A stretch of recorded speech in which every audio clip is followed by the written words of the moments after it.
Hi, welcome to Freezer Meals 101. I'm Christy. And I'm Charla. And today we are going to tell you how to avoid freezer meal disasters. We hope we are, because we've been doing this for over 11 years. We've had a few fails ourselves. There's been, I wouldn't say disasters. No, we've never poisoned anybody. We've never... Well, that's not entirely true. Oh, are you talking about the butter chicken? Yes. Yeah, well, listen, on the Costco one, there's no cashews in the butter chicken, but the other brands that we have found, there's cashews in the butter chicken, and we never thought to check. There's never been cashews. If you've made it from scratch, you've never made it with cashews. No, and we've used several brands, and there's never, and I didn't realize that they ever use cashews to make butter chicken. It didn't ever literally occur to a me. week ago, I saw it was a Facebook short of a guy making butter chicken from scratch, in India, and it was this huge drum that was on a fire, and he had this huge spoon, and it was full of cashews, and I'm like, Charla, there's cashews in butter chicken. I had no idea. I didn't and so either. one of our daughters, our oldest daughter, is deathly allergic to tree nuts. Butter chicken just happens to be one of her favorite meals. So when she was pregnant, she and I put together a bunch of freezer meals for her. There's a video of it. Seriously, I'll put the video. But Yeah, right. there's a video of us making this, and all I did, because we were trying to just make as many meals as possible really fast, is cube up the chicken and pour in a jar of butter chicken sauce. That's it. And then 4 or 5 days, I think 5 days after she had her baby, they had been staying here, her husband and baby and her had been staying here because, I was with her in the labor, and then afterwards, they came here. And so that was their first day home. And he warmed her up, cooked it in the skillet, all nice for her, and poisoned her. She had to go to the hospital. Was an emerge. And she had 5 to days have postpartum. and she was had nursing, all the things that and she has severe asthma, which has been an ongoing massive thing in her life. Yes. This was the worst thing. It was so bad. So her throat closed, and the whole thing. So yes, I have poisoned someone. Yes. With my freezer meals. And I've unintentionally poisoned you by putting celery in things that I have not meant to, or not in I made freezer it, meals, but not in freezer meals. Well, celery salt, right? And it affects her. So she'll get a headache from it, or, or occasionally faint, which not ideal. She hasn't fainted on me. Of all the years we've stood here on our feet, hours and hours and hours at a time, doing mega sessions, we've never fainted. No. Okay, we get aches and pains. Sometimes. I get, my back gets sore. We're getting older. But not spring chickens anymore. But we're talking about the fails, sometimes our bags tip over. Yeah, so that's what we're going to be talking things about that you today. can mitigate. So, and not poisoning somebody, you can mitigate if you pay attention. We just really weren't that day. Read food labels. And that chicken came back to you, and you passed it along to me, and we ate it last night, actually. Yes, and it was delicious, delicious. Delicious, but not delicious if you are 5 days postpartum and have an anaphylactic allergy to cashews, right? This is true. This is totally true. Oh my goodness, that was not my finest moment. She cried, I cried, everyone cried, and she had to be there for horrible. 4 She texted hours. me, and she was like, "There's a saying. I used to work with this lady that sometimes if she had a bad day or made a big mistake, she would come in and she would lay on the floor of my office and she would say, Christy, I'm lower than a snake's belly in a wagon wheel rut. Now, tell me, okay, our southern viewers in the southern United States, because it sounds like it might come from there, please tell me if that's a saying. I'm lower than a snake's belly in a wagon wheel rut. And I'm like, that's low. Wow. That's low, and that's how you were feeling. That's how I was feeling. Yeah. I think I was tired too because I had been with her for the 44-hour labor, and so and having a new baby in the house, and you were tired. I was tired, but I was really hard on myself, and that was a bad day. It was a bad day. It was kind of a bad but day. It could have been worse. She's okay. She lived. So, she's okay. You know, she's okay. It's all okay. And now we're all the wiser, so we're passing on this information to you. Yeah. Sometimes your butter chicken has cashews in it. So read labels, especially if you're dealing with food allergies and with spices. We gift a lot of our foods. We really do. That's one of the nicest parts about freezer meals, in our opinion, is they're already there. We have the stack. They have the label with the cooking instructions on it. So, you know, somebody's dad dies and they have to do all this funeral planning. Oh, well, here's a stack of freezer meals. Oh, you just had a baby? Here's a stack of freezer meals. Oh, you have cancer and you're going through chemo? Here's a stack of freezer meals. We've got a friend having surgery today, and That's she's right. getting freezer meals. She's getting freezer meals. Yeah. And so, but it's good to know ahead of time. Yes, if they're gluten-free, which Christy just did meals I gave for someone that was gluten-free. For my friend, and she is going through treatment right now, and I made some meals for her, but I hadn't talked to her in a long time, and I offered them, and she goes, yes, but I hate to ask, for me and my mom, could they be gluten-free? And I'm like, yes. So luckily I had a bit of an inventory still in my freezer that I could, you know, easily just swap things out for things that didn't have gluten, or that they could figure it out. Like, yeah. you could add gluten-free pasta to it and it would be fine. They could adjust. Totally. Yes, but those are the things you want to know in advance. So read labels on not just your food, but on the your seasonings spices, and, you know, things that Old Bay seasoning. Yep. Yeah. Full of celery salt. Full of celery salt. I've been feeding her pickle soup for like 3 years, and little bits of poison. It's like those horror stories you see on Dateline. Where you can totally build your tolerance, like iocane powder in The Princess Bride. Right. Yeah. Okay, so our freezer meal disaster number 1 is, of course, your bag falling. When it is full already of food, and especially if it's liquid, and the bags that tend to fall tend to be those soups and stews and the more liquidy ones. Of course. And so I have had it happen. If I can find the clip, I will put the video in. I've had it happen quite a few times. Sure. I've had it happen twice on video. Now, I'll tell you, we get cocky a little bit. We've been propping these bags open. Now, there are the fancy bag holders, but honestly, we don't have time for that. When you're making 130 meals, we don't have time for that. And we've just gotten really good at propping it open. And then to mitigate, the best trick you can do is just there's a couple of tricks you can do. Yeah. You put the liquid in last. Definitely put the liquid in last. While you're holding it and doing it. You can do that by yourself. You can have a friend. Yep. Often when we're doing our big mega sessions, like mega marathons of freezer meals, Christy will call me over, or I'll call her over, because we're both in the same kitchen, and so. And sometimes there's like 4 laid out in front of you, and you're like, I'll hold 2 and you hold, or we zip them up and open 1 at a time. Yeah, we make it work. So she'll be like, I'm adding liquid, come hold, and so I run over and it's fun, but a really, really easy way. If you're on your own, if you don't have a friend to help you hold the bags open, so all you do is open your bag up and set it down in a plastic container, Rubbermaid container, glass container, whatever you want, juice jug. Yep. You can actually, for a really, really, really liquidy soup, what I'll often do is put the bag right in the juice jug and just actually flip the bag over the lid. So, Yeah, that works really well. There you go. Disaster averted. Disaster averted. Now, do we always do what we say we're gonna do? No. So, like I said, we got a little cocky sometimes because we've done it so many times. We can kind of make it still there mostly. But when you turn your back on that meal to grab something and then it just falls, and the funniest thing is like watching it on the video later, because we're videoing it. And it goes. You like have the overhead video and you just watch it slowly, and then Anyway, we have had that happen. You can avoid it. Freezer meal disaster number 2 is not labeling your meals. Oh my, have we had some fun with that one? It's mystery dinner. It is mystery dinner. Have you ever pranked somebody by removing the labels off their cans? Oh, that's so mean. People do it like for their wedding. Oh, have you heard of people mean. doing that to the bride and groom on their wedding? Yeah. And so then you're like, I don't know if we're having soup or a can of mushrooms.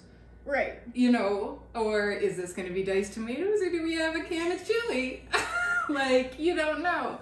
That's kind of what it's like. It kind of is what it's like. No. I mean, I would be able to tell if it's going to be like a pasta bake versus a chicken marinade. But sometimes two chicken marinades look a lot alike. And again, we come into the allergies, right? Yeah. Like if you have a couple of chicken marinades that look similar and one of them has sesame oil and the person has a sesame seed allergy, like, right. That's a bad scenario. So the best way to mitigate is to join the membership club, and then you can have labels. Yes. Or you can make your own labels. That's how we started. I've been making labels for us since our very second time we got together. Yeah. The first time we got together, Charlotte had stayed up late and hand wrote all of our recipes. And cooking instructions. On all the bags. And which was a wonderful thing to have done, but there was like 80 of them. 86. And I came in and I have a background in administration, and I could make labels on the computer in a hot minute. So labels aren't a new thing for us. We've been doing them for a long time, but they are like a real lifesaver. It's kind of revolutionary. And see, the thing is, even with our labels, now sometimes we'll make meals, and at the end of our freezer meal sessions, I invent things with the leftover ingredients that we've prepped. Yeah. And with whatever I have in my pantry or whatever. And so sometimes I'll think, I'll remember what this is. Like, again, we're tired. It's been like 2 days of assembly, and I don't let you get away with that anymore. No, because I end up with it and I have no idea what she put in it. I don't know how to cook it. I don't know what it's made of. Totally. And I'm like, well, I think it has rice in it. That's pretty obvious. But what else is happening here? Yeah. Do I have to put liquid in? Do I add beef broth? Right. So now we label our bags. We're better at labeling. The other thing is, like, things can look very similar, as we were saying with the marinades, but I don't eat beef, and so I make our meals with veggie beef and Christy's meals with real beef. Lots of times you can tell the difference. Lots of times you can't. Sometimes you can't. And so when we make the meals, I know I have hers on the one side and mine on the other, and so then hers go into her cooler and mine go into my freezer. But sometimes I'll have some of mine with real beef because some of my kids and my husband likes real beef, and some without. And if I don't label them, then I can't eat any of them. So then that's a problem. So label. Funny enough, the bags. Your veggie beef ones have never come home with me. I don't think I've ever got a surprise veggie beef one that I didn't know about. So now you know how to avoid 2 freezer meal disasters. This next one comes with a funny story. It kind of does. So if you aren't aware, we have a Facebook group. It is the nicest Facebook group on all of Facebook, I'm sure. All the veterans in there, freezer meal veterans. And all the newbies. The newbies. Yes. Like they just, and they're like, I saw a comment in there recently where somebody had said, oh, you know, I really have been loving doing this, but I've only done 5 freezer meals. And somebody else chimed in, one of the more seasoned people in there, and she was like, whether you've got 5 or 50, it's awesome and good for you. Oh, you know, that so kind encouraging. of thing. Like, it's such a great group. Or, hey, I have a picky 10-year-old. I saw that one today. What are some suggestions? And my goodness, do these women know how to feed people? And, oh yeah, there's some great ideas in there. It's a great group. It is a great group. But this story comes from the group. And I should actually pull it up and read it. For those of you who are new to our channel, when we have a meal that requires something being added on top, like if you're gonna do, you know, whether it's your cheese that you're gonna sprinkle on top, or your breadcrumb mixture that you're gonna sprinkle on top, or even sometimes we'll put the dry pasta in a bag. Yeah, or a sauce. Like a separate sauce. Anything that you need to complete the meal, because then you're not having to run to the store and running out of, you know, things on the day of. Everything you need is right there. So we try to do that, and what we'll do is we'll put that in a smaller bag and staple it above the seal. Above the seal. Because that avoids a disaster of having leaks in your bag, right? That's right. So you're going to staple above the seal, But so that's why a lot of our freezer meals have staples. And so I just need to explain that to you to preface this story that Christy's going to tell you. One of our very lovely group members, her name is Laura, she recently posted, so I'm going to read Laura's message here, her post. Today's helpful tip. When you go to separate those freezer bags that are stapled together, don't just rip them apart. Make sure you know where those staples land. Don't be like me. I found one, but I couldn't find the other. She says, I looked at the two bags and was pretty sure it fell in one of them. I toyed with the idea of assuming it just flew off somewhere by itself, and do whatever it is that staples do when she thinks no one is watching. Okay, Laura, you are a comedian and we love you. And then I thought, bad idea. Thought about running the contents through a mesh strainer and remembered I'm lazier than that. I would be too. So smart. I grabbed a refrigerator magnet. Just as I'm swiping back and forth up to my wrist in stuff. I can't even. My husband comes out and says, very judgy-like, I might add, what are you doing? I explained my dilemma and he thought I was nuts. Just as he was contemplating calling a professional who was allowed to write prescriptions, I held up my hand and smugly announced, found it! He then told me I was an effing genius and canceled the rubber room. Follow me for more imaginative ways to use magnets. And so I'll be honest, my response to her was, I can't believe that we haven't actually eaten one yet. Right, and we've been doing this forever. Like Christy said, we've been making meals together for over 11 years. We made them separately before that, and yeah. I've been using staples since before I met you. And I was using staples before I met you, and it's true, when you kind of rip them apart, one might go zing. So I don't do that. I carefully take my staples out. I still rip them apart and take Really? my chances. Yeah, I do. Well, they don't open. No, but I do. I carefully take the staples out. 99% of the time they stay on the big bag.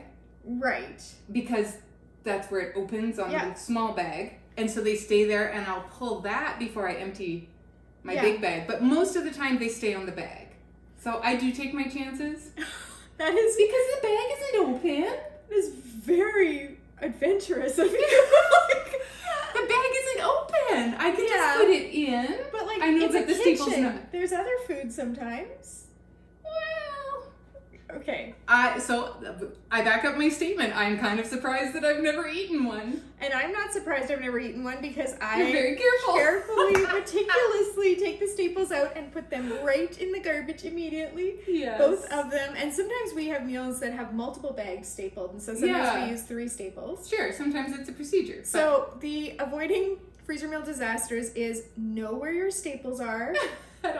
And thank you to Laura for being such a good sport and posting that, because it was a riot to read, and it's like, it's real life stuff, and we love that. If you happen to lose a staple or two, get your magnet get out. Your magnet. It's awesome. That is so awesome. Okay. Good idea. What's next on the list? Okay, so now we have mitigated how to make sure your bag doesn't fall, make sure that you know what you're eating, and that you're not eating staples. Yes. Right? Staples bad. And Food good. yes. So next, something that we have both done, and that is forgetting to remove the plastic wrap before putting something in the oven. And I'll tell you why. It's because we very seldom will make things in a foil tray. We've talked about this in videos before, where there are just some things we make that need to be layered, and we try it out in a bag and it's just not the same. You have to layer it, therefore you have to use a casserole dish, or we typically use a foil tray so we don't, use up our casserole dishes in the freezer for a month or two. And to mitigate freezer burn, which we'll probably talk about in a minute, you need to get rid of the air. And tin foil doesn't always do the job, so we'll lay down a sheet of plastic wrap, and then we'll we'll put on the tin foil and we'll seal it up nicely and put it in our freezer. Now what we do, this is your mitigation technique, that we didn't used to do, is if it isn't already on the label, we'll take a Sharpie and with an asterisk. With a big asterisk, and we'll say, remove plastic wrap before cooking. And it has saved me because I will forget. Yes. And let me tell you, plastic wrap does not take long to melt. And then you're left with that dilemma, like, how much can I scrape of this off before it's not now safe for me to eat? Oh, and I hate food waste. Yeah. Again, if you've watched our channel for a while, it's like, you will know this about me. It's that thing, like when I was growing up and my mom would be like, there are starving children in Africa, and like you have to eat your dinner, and I get that it doesn't quite translate exactly 1 + 1 = 2, but seriously, this it makes is an impression deeply on ingrained. you as a child that you don't waste food. Yeah. Right. And the potential is high there when your plastic has melted right into your beautiful dish. And I mean, if we're talking lasagna, sometimes those suckers are like $40 to make. And if it's something like lasagna, a lot of work went into it. And if it's something like lasagna, you have a table full of people sitting there waiting to eat, and you're looking at your plastic mess saying, what am I going to do now? Right. Exactly. You know? Or like our enchiladas, like these black bean and corn enchiladas that we need to make those soon. Goodness. We have just talked about good recipes, right? We're lasagna, black bean and corn enchiladas, like yum. But here's another freezer meal fail that is a potential thing. And it's for everybody. Yeah. Anybody can come across this. And it's happened to us. Many, many, many times. And that is that you make multiples of a meal that you haven't tried before. Yeah. And it's best. So sometimes it happens. Recently with pork chops, we've been trying to find a pork chop recipe that's really good, because in our Freezer Meals 101 club, we don't have a lot of pork chop recipes, and we want there to be a lot of different variety, and so we've been on the hunt for a good pork chop recipe. In our last, or 2 mega sessions ago, we gave a try, and it was bad. It had like some mushroom soup, so sure, it was a good start, and there was some mushrooms and onions in it. But then it went in the slow cooker, and it all separated, and the sauce was gross, and I couldn't save it. I couldn't thicken it. And there was 2 of them, and guess who doesn't eat pork chops? So there was 3. Was there 3? Because you had one in my freezer. There's still one in your freezer. I can probably figure out how to save it. Okay. Like I did try it again, and So I took the pork chops out and just considered it a marinade that I was going to cook separately on the stove. Okay. Still separated. I don't know what is in that that caused it to separate. It was bad. So let me tell you. Oh, and we had this black bean and rice one recently too that was not great. And we made 4 of them, 2 each. Flavor was okay, texture was not right. Yeah. It was the wrong balance of wrong.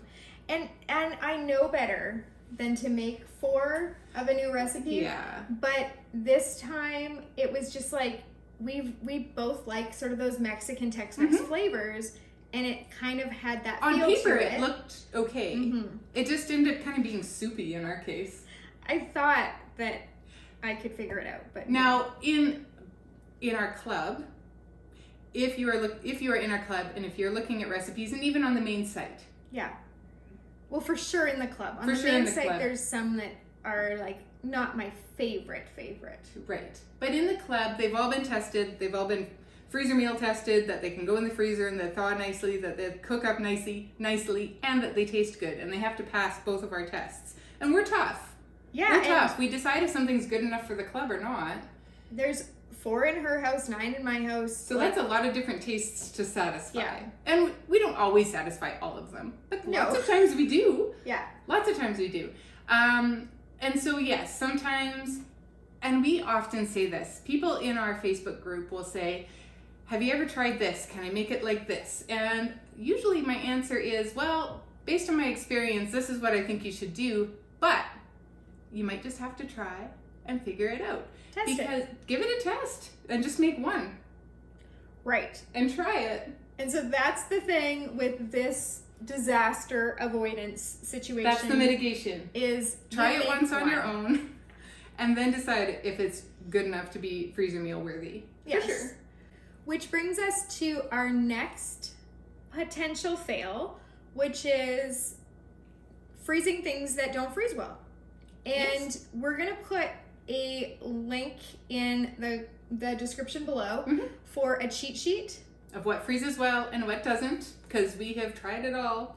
And that can help you avoid disasters. But if you've ever had where your fridge was over full and you had some lettuce in there, and so things started to freeze because in your there's no fridge, air circulation. Yeah. Then like lettuce does not freeze and it's not salvageable. Like after the point of freezing, it is not salvageable. You missed your chance. But lettuce isn't the only thing. No, there is a list and it is worth checking out. And freezer meals are like anything else. Once you kind of dip your toe into it, there's a lot of things you realize you don't know. And so educating yourself about what freezes well and what doesn't is, just kind of an experience thing. You can read up on it. You can ask these questions in Facebook groups and people will know the answer, or you just try it out, right? Try it and see. But do get that cheat sheet, because truly you don't want to waste food. You don't want to have something fail on you. And there are some just simple, like, don't freeze raw potatoes.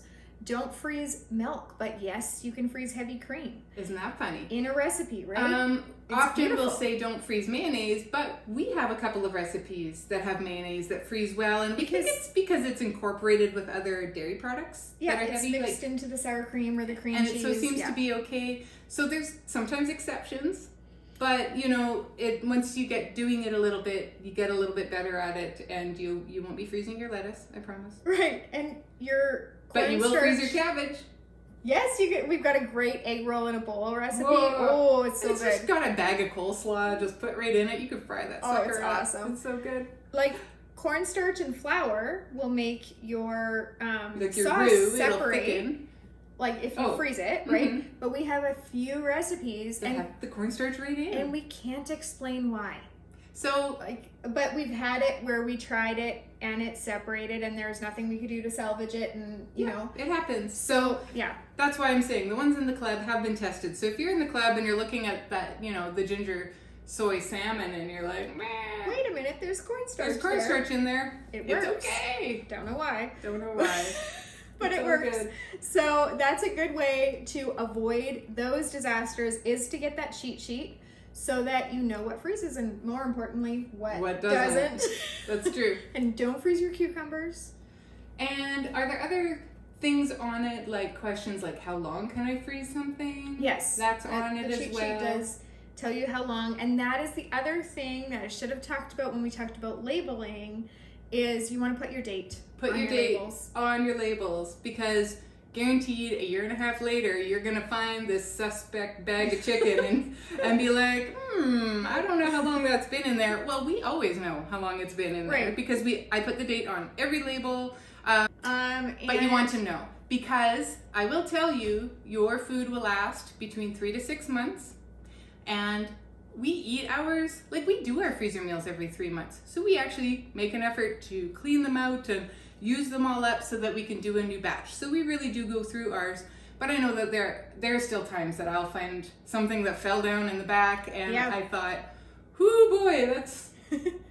But it's been preserved. The freezer has continued to work. There's not been any, really, other than maybe a bit of freezer burn. It's edible.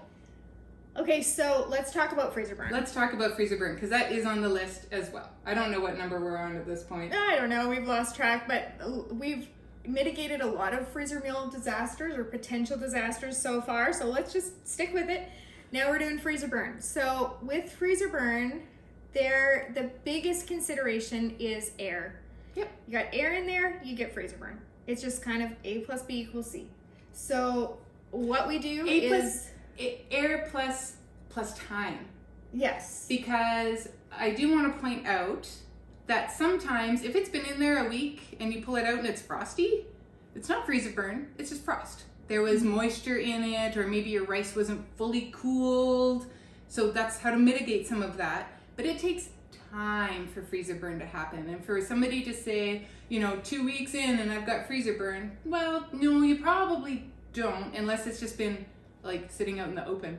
Right, unless you didn't cover it at all and your bag wasn't sealed. Yeah, or you breaded your chicken and you put it on the tray to flash freeze and then you forgot about it. Yes. Well, yeah, maybe it is kind of freeze burn. That has happened. I've forgotten waffles in there on the tray for flash freezing. And it burns you because... because it takes so much work to make those waffles. And you've wasted food. Yes. Those starving children in Africa. I find ways to make that edible. Anyway, okay, so what we do for that is we take as much air out of the bag as we can possibly get. It's true. When we're putting it in a container, like we were saying earlier, we'll put plastic wrap down right on top of the food so that there's no air, and then we'll put the foil. The other thing that you can do, and if you watch our videos enough, you'll see if you start to learn our hands, Charlotte and I have different techniques for how we close a bag. And so Charlotte does a squeeze and finalize, and I zip it, open up a section, and I fold it over really, really tight, and then I just close that section. So we each have those. Some people will say, stick a straw in there and suck it out. But when we are making food for other people, there's a sanitary kind of we don't do that. So we don't typically do that. But do you know who's the loudest about this? The vacuum sealer people. And it's a great idea. Don't get me wrong. It is a great idea. And people who have their vacuum sealers love their vacuum sealers. We find for us, it's a little bit more of an expense than we're willing to do to go with. A little bit more hassle. And we're so fast this way. Eat our food too. That's the other thing, because we're pretty conscious about going through our food before we make the new one. But I have a niece who is that's right, raves about the vacuum sealer, and she has all the tips and tricks, and we're hoping in the future to get her here for a video. Yeah. Because we do have people asking about that, and we don't consider ourselves experts at the vacuum sealing. So freezer food, yes. Yeah. Vacuum sealers, not really. Another really good tip, this is a little bit of an aside, but if you're a vacuum sealer kind of person, there's a lady in our group that will make her food, she'll freeze it in the same size as her Instant Pot. Oh, yeah. And then pop it out and vacuum seal that, so that when the day comes, she can put it in frozen and it'll already fit into her Instant Pot. That's really clever. Totally clever. Yeah. So you can also find a link below to this freezer meal inventory sheet. I laminate mine, and then you can dry erase. Good idea. Then you can write what meals you have in the freezer, how many you have, and then you can just take your finger, if you've laminated it, and just take off the ones that you've used, and then at a glance, you know what you have left. This is especially good if you have those deep freezes. Yes. Because it's hard to know what's in there and you can't see it. I have a stand-up freezer. Well, I have 2 stand-up freezers. And so I can see at a glance kind of what I have. But this is awesome. Now let me tell you, there is another lady in our Facebook group. Shout out to Angie. And she has a very good system, and it's not unlike this. And she knows exactly what is in her freezer at any given moment. And I'm a little bit more laissez-faire about the whole thing. She's got a system for bringing in a week's worth of meals from their garage freezer. Oh, that's right. Into the house, and then keeping them, in her little freezer in the kitchen, so that probably an above fridge freezer. I'm guessing. I'm guessing. And so that way she's always got that rotation going.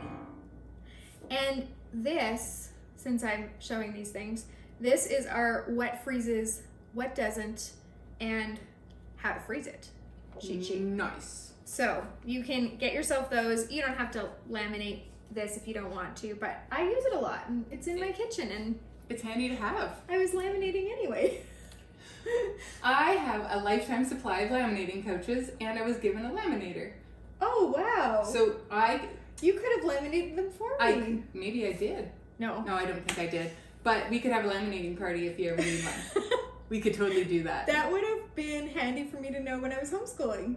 Oh, yeah. Yeah, I have hundreds of pouches. It was given to me from my mom, helped a friend with a garage sale. Speaking of my mom, she gave me this apron. I think it's the first time I've worn it on camera. It is. That's so cute with the chickens. With the chickens. It's very farm-ish, and it kind of matches my shirt. I picked it special today. It's adorable. It is adorable. Another thing that you can do to mitigate your freezer burn is allowing things to cool completely before you put them in the freezer. There are other reasons that you want to allow things to cool before freezing them, like you don't want to partially thaw the meal underneath by the heat of whatever you're adding into there. You also don't want your freezer to have to work so hard to try to, cool down something that's hot. But if you're putting in something that is hot into your freezer bag, it's going to cause a lot of condensation, and that can contribute to freezer burn. So it can also change the texture of your meal. That's right. We do recommend that you wait until things are cool or partially cool anyway before you add them to the freezer bag. And for the most part, we're pretty good at that because we do the big sessions. We are doing our prep one day and the assembly the next. So like the ground beef that we've browned has had to... It's been in the fridge. It's been in the fridge overnight. So it's nice and cool when we go to use it. Same as the chicken that we have to cook. And so it's not... But it's more like the rice or the pasta that we are making that day. Yeah. And we have to let it cool a bit. And you have to be careful about that sometimes because if it's sitting at an unsafe temperature for too long, you can get bacteria. If you want to cool rice quickly, you can lay out some parchment paper on a cookie sheet and spread your rice out. And then put it in your fridge for, even 20 minutes or half an hour is going to make a difference where it's in a temperature safe location and it isn't in that danger zone for bacteria. Then you can go ahead and use it. And it will actually, if it's the same day, it stays pretty crumbly. It doesn't pack in. If you are, if it's been in a bowl overnight and it's, how sometimes it gets hard, it gets clumpy. Use wet hands or butter your hands and it'll just break right out. Just use your hands to break it up. Oh, good tip. You are full of good tips. I am full of good tips. It's true. The farm girl thing. My mom has probably forgotten more about cooking than I'll ever know. So, I appreciate a lot of the knowledge I got from her over the years for sure. Thanks, Mom. Where I run into the issue with putting like warm things into the freezer or whatever is more when I'm flash freezing. So if I'm doing waffles and putting them on a tray to put in the freezer or French toast, pancakes, anything like that, then that's more, If I'm breading chicken or whatever, then I'm not cooking it yet. So that's not so bad. That's not so bad. But if it's something that is just cooked, just freshly cooked, and then it goes in the freezer, then that causes me issues. We don't want issues. For sure. Okay, so this next freezer meal disaster is actually the only one on the list that I would say is like a true disaster. Like actually a massive problem. What is it? That is if you lose power for a long period of time. You're not wrong. That is an actual disaster. For us, because again, large family and a lot of meals in the 2 stand-up freezers, we would lose at thousands of dollars of food. Like really, no kidding. Really, you would. And a lot of hours of work. Yeah. I've had it happen one time where it was a fridge and freezer problem, and it was like a fuse or a something. It was short term. It was fixable. But it took a day or two for us to figure it out and to fix it. But luckily, we live in Alberta. And that week it happened to be minus 30. And while I don't generally recommend that you store your food outside in the freezing cold, it's not reliable at all. It did tide me over. It helped me out in a pinch. And but really, what do you do if you live in an area where you have common power outages? Like we don't. We have pretty stable power here. No, I mean, we live somewhere where not only do we almost never have power outages, and both Christy and I live in the country, we're neighbors, and so if you're going to get a power outage, it's more likely to be in the country. In the entire time we've lived here, which I think is like 14 or 15 years, lived here 11 or almost 12. We've only had, we had a 4-hour power outage one time, and we've had like a few, 20-minute, like, yeah. We've never had overnight or full day power outages here. So first of all, we don't live in an area where there's power outages. Secondly, we live in Canada in an area where, like, most of the year, the majority of the year, it's below freezing outside. So yeah, a lot of the year it is. So our infrastructure is built to handle that, right? Yes. Like when we see on the news that like Virginia is getting snow and their ground is freezing and their pipes are bursting, or Texas, you had a really bad spell here, like not this winter, but last winter, I think.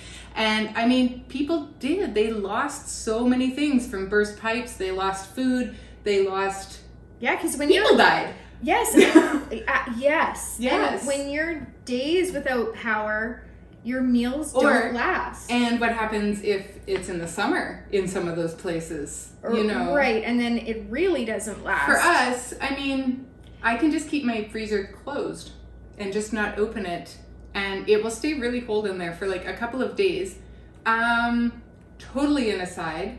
Do you want to know how they did it in the olden days? Because my mom, sure, her family had a general store in northern Alberta, and they had produce that they could keep, like apples and stuff, through the winter because they had an ice house. And it was built into a mound, and it had a double door, big heavy doors. And so you could go in one time a day, and you had to have a list because you had to get in and get out. Right. And during the winter, they would go to the river and cut huge blocks of ice and bring it up into the ice house before, it was... Yeah. So that it would last the summer, and they would store all of their stuff in there. And these two big heavy doors, so you would shut the one behind you like an airlock, and then you would open up the next one. You would get your few things, you would shut the door, and then go out. And so I've seen these for real, but it kept it very cold. And I mean, this is a storeroom. They're not keeping frozen food, but really, if you don't open your door, is the best thing you can do. Now, that was a really long way to tell that, but that's the best thing you can do, is just try not to open up your door at all. If you live somewhere where it's going to be really hot, or if this power outage lasts days, or if your freezer stops working, well, if the freezer stops working, that's just, I hope you catch it in time. Yes. And because nothing is worse than cleaning out a freezer full of rotten meat. That's terrible. And I mean, we've had to do it, both of us, like years and years ago. Have you had to do it? I'd have never had to do it. Oh, I have had to do it. But, okay, but if that happens, if your freezer goes out or whatever, hopefully you have a friend or a neighbor that you can store things at, that they have space. I have a big potluck to serve all the meals, deliver the meals. I mean, trade people. I don't know what to suggest if if your freezer just dies. But in terms of a power outage, there are things you can do. If you live in an area where you're going to have power outages, where this kind of thing does happen, and you can lose power for days, then a generator really is your only option. It's your best option. And we have one. You have looked at getting one. Another option is, in our case, we have a holiday trailer. Now, it's not a very big freezer on there, but it would be enough to save my most precious stuff, I guess. And we have a plug-in cooler that has a freezer option. So it's like a regular size cooler. Now, I would have to plug it into my vehicle, I guess, if I had no power. Yes. But it is an option, right? And our plan, and this is not a very good plan, it's not a very solid plan, but our plan is if we lose power, they have a generator, and they're our neighbors, and they love us. And so we're going to take truckfuls of our freezer meals over there. That's right. And my husband is one of those handy guys that knows how to hook that kind of stuff up. Right. So that is also nice. And we do have a camping generator. We don't own it, but we have access to it. It's my dad's. And so if worse came to worse, maybe one of our freezers could get hooked to this camping generator. That's right. I don't know. When you're talking thousands of dollars worth of food and work, yeah, you do. You want to save that kind of stuff. And so hopefully you have access to some of those things and that you think about. I'm sure those of you that live in areas or like hurricane areas where you regularly know the drill of going and getting the water, going and getting your staples, those are things you're already thinking of. You know what to do. So if you have better ideas, tell us in the comments, because we feel pretty privileged over here that it isn't something that we have to worry about often. Yeah, and it is something where we wonder about people who live in those kinds of areas. And so please, if you have better suggestions than what we've given, we do want to hear them, and we want other people to be able to benefit. Because it is a serious thing. It is. And that would be like an actual freezer meal disaster. The next things that we're talking about, I mean, we just talked about this heavy thing of like your power goes and you lose hundreds or thousands of dollars worth of food. And now we're talking about your bags leaking. Like, right? Like when we were first doing freezer meals, we would just look for the cheapest freezer bags. We really would, and because we're trying to save money here. This isn't we aren't doing we're not doing it for sport because we're shopaholics. Like no. And so we would find. Of course, we're going to try the dollar bags. store. Ziplocs. And the dollar store Ziplocs. How oxymoron is that? Sorry, Ziplocs. Resealable bags. Yeah. Right. Yeah. And so that did lead to bags leaking. We had bags split. We had bags leak. And other people have had a different experience where they swear, like, the Ziploc doesn't work for me. I swear by the no name. And that's fine if it works for you. But we really, that's been our experience. We say brand name bags. For us personally, we have found that brand name bags are thicker. They do hold up better. But I do sometimes get leaking. Now, when I get the leaking, it's not from why I used to have the leaking, which was the bags actually like split or leak. It's because I'm taking out a meal and another meal falls on the floor. And then it splits a little in the corner. Or you've had them in your fridge for a while, your freezer for a while, and it's a meal that you do want to eat. You will have it, but it's just not tonight. Just not tonight. And so you move it. And then the next night, not tonight. And you move it. And you shuffle things around. This is for me. I don't know about you. But you shuffle things around. And then when the time comes, you're like, okay, we are going to have that. I am ready for that. And you go and you set it out to defrost. And you've rubbed a section raw or it's snagged somewhere. Okay. And you're like, and now I have red sauce all over my cupboard. And that sometimes happens. Yeah. Because just the bag gets damaged because I've been maybe rough with it or, it has been there a while. So to mitigate your bags leaking, obviously our suggestion is the brand name bags. But also when you take something out to thaw, put it on a plate. Put it on a plate. It's just simple. It is. Then if it leaks, the worst thing that's going to happen is the sauce is going to be on your plate. Like, it's not a big deal. And sometimes we've had it where, we've been too vigorous, opening it or there is, they're not perfect. We do sometimes have a leak, and so we'll just double bag it in the moment. Because lots of times we'll find it when we're making it. Yeah. And we're like, wait a minute, this has sat there for a minute while I'm doing these other ones. I have a leak. So we'll just double bag it and move on with our lives rather than open it up and transfer. Absolutely. I mean, you're going to use 2 bags anyway. Go ahead and do that. And of course, with the staples, again, you're going to staple above the seal so that you don't put a hole in your bag and create holes for things to leak out of. Correct. Just very simple with that. And the other thing with putting your bags in the freezer, and Christy was talking about like moving them, right? Is your bags sticking together. Yes, sometimes. I mean, seriously, we're working with sauces here.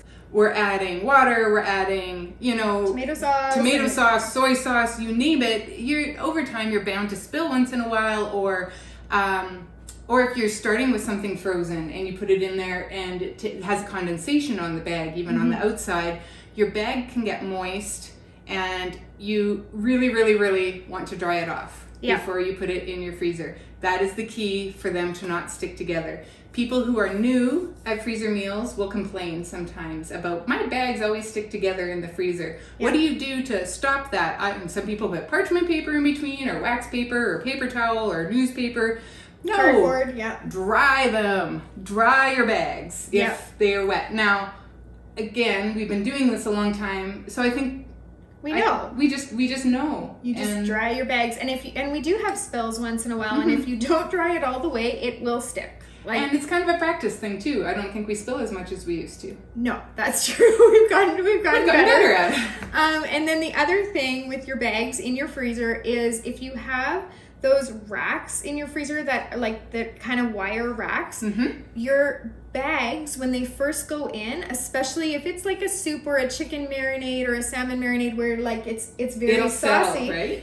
It will wrap itself around your thing, and then you can't get it off easily. And I mean, that's gonna cause ripping of the bag and leaking and all the things, or it's gonna make you have to, and I have had to do this, so I know it's gonna have, like, you go in there with like a warm washcloth and you're trying to like wash your freezer it off, like, yes, or you do make a mess yes. somehow trying to get it off, and you have to wash your freezer, which is very hard to do. It is hard because it's like then your cloth sticks to it and it's a whole thing.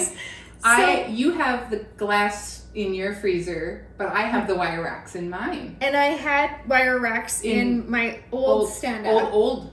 Like, no, the one that I just got rid of. Yeah. Mm-hmm. And so in that, like, we learned the hard way, both of us, that you have to put like cardboard down or just something on that first layer. Yep. So that your bag doesn't wrap around. Here's a tip if you are doing the cardboard too, make sure you don't take it all the way to the edge and all the way to the back and that it's going to bump your door, because you need that airflow or your freezer will not work properly. Yes. So my cardboard, I have a side-by-side fridge and freezer in my garage, and most of my meals go in that freezer. And so all of my cardboard pieces, they do have like 1/2 inch to 1 inch gap all the way around so that there can still be airflow in there, or you'll run into trouble. Airflow is important. It is. And so also just making sure that your freezer's at the right temperature, and you know that you're doing it at the recommended and things like that. Having the airflow to make sure that it's actually freezing. That's important. Yeah, that's right. That's right. And not all freezers are built equally, and some will take, Charlotte's are so fast. Mine will freeze. It'll take almost overnight for it to freeze, and the last thing I put in might still even be a little bit soft in the morning. Yours are like solid.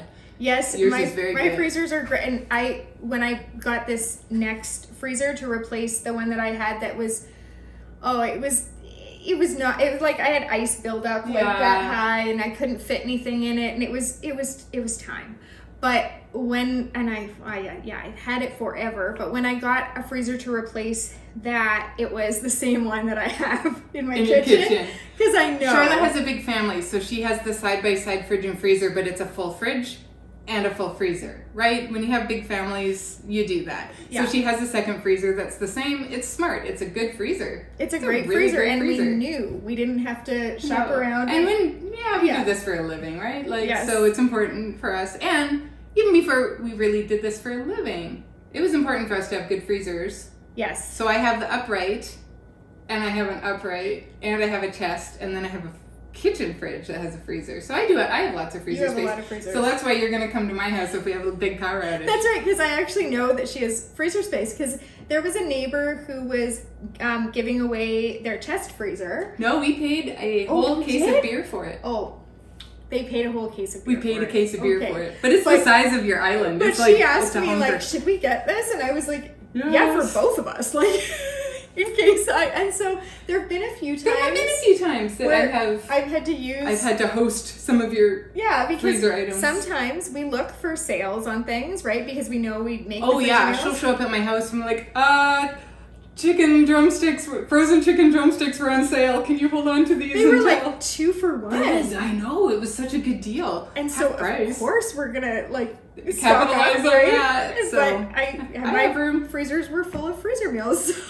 So until I made those into freezer meals a week or two later, it was fine. She stored them for me. Of course I did. Nice friend. Of course I did. So when you woke up this morning, did you think that you and I would be able to stand here for an hour and talk about freezer meal fails? No. Yeah. But there's lots to know, isn't there? There's a lot to know about freezer cooking. And I think actually when I came up with the name of Freezer Meals 101, which is a long time ago, that's why. It's like you have to know the basics, or it's discouraging, things don't taste good, and then you quit. And don't quit on this. Don't quit. Because this is going to be the best thing that you have learned how to do and taught yourself how to do.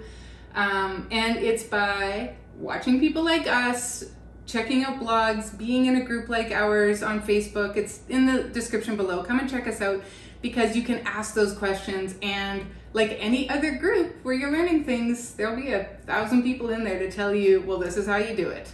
And it's great. And it's like what I wish that we had when we were starting out, because we knew very few people that were freezer cooking at the time. And like 15, 20 years ago, you couldn't even really Google this thing because hardly anybody was doing this. And so that's right. It's like we want to give you those basic tips to help you avoid our mistakes. Our mistakes. Yeah. No, because we've had lots of mistakes over the years, and we'll probably keep making them.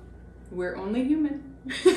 It's true. If you have stuck with us so far, I thank you. This was not our usual kind of video, and I know we didn't show you any of the great meals or anything, but you can check out, our other videos for that. We have lots of videos. But we do want you to get the most out of freezer cooking. We want you not to have those mishaps, and and there is ways to mitigate and just things to know to watch for. Don't rip your bags apart. Pick up your staples.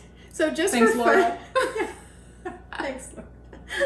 So just for fun, we are going to put a video there of a mega session of us doing like days of freezer meals, but don't let that overwhelm you, because if you poke around our channel, you will find just the ability to make a week's worth of freezer meals, or just double your dinner, so that your dinner. It's the easiest way to start. Exactly.